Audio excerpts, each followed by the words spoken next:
Hello hi friends, जय Jagannath. Welcome to my YouTube channel. चलतु आज बनैबा देसी आंबुल माछ बेसर। ये माछ को आम भल भाव धोई नेबा। देखंतु केते सुंदर मु धोईकी माछ को सजै नै देछि प्लेट रे। माछ को आम हळदी लंका गुंड और फिश मसला दे भल भाव मैरिनेट करि नेबा।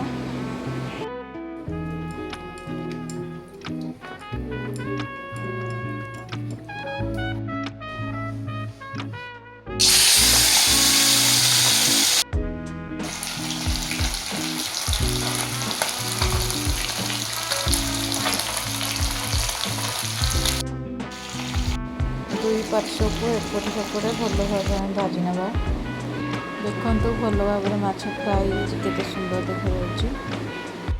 एबे हम मसला बनै नेबा। मसला बनैबा पे पियाज अदा लंका रसुण धनिया पत्र जीरा आ सोरिष भल भाव पेस्ट कर नेछि। मुठी भल भाव आंबुल आम एबे तरकारी प्रस्तुत करिबा।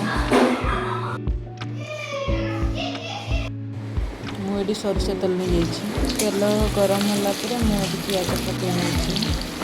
पियाज को भल भाव आम गोल्डन होगा जो भाजी नेबा। जो पेस्ट कर मसला को आम पकई नेबा। भल भाव कषिबा।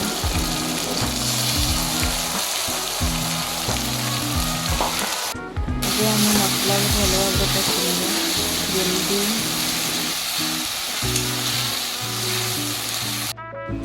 ये मो लंका गुंड जीरा गुंड और धनिया गुंड हलदी लुण सब मसला नहीं जाइए। भल भाव मिसईदेमा।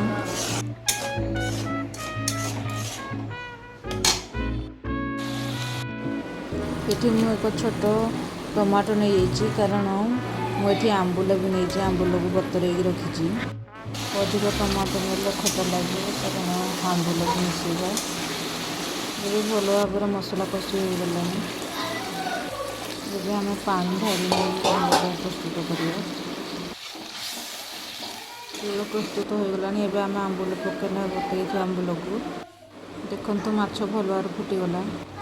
एबे आम गरम मसला पकई नेबा। कच्चा लंका पकई नेबा और धनिया पत्र भी पकई नेबा। देखंतु प्रस्तुत हो जाइए हमर आंबुल माछ बेसर। वीडियोटी भल लगे लाइक शेयर सब्सक्राइब करेंगे।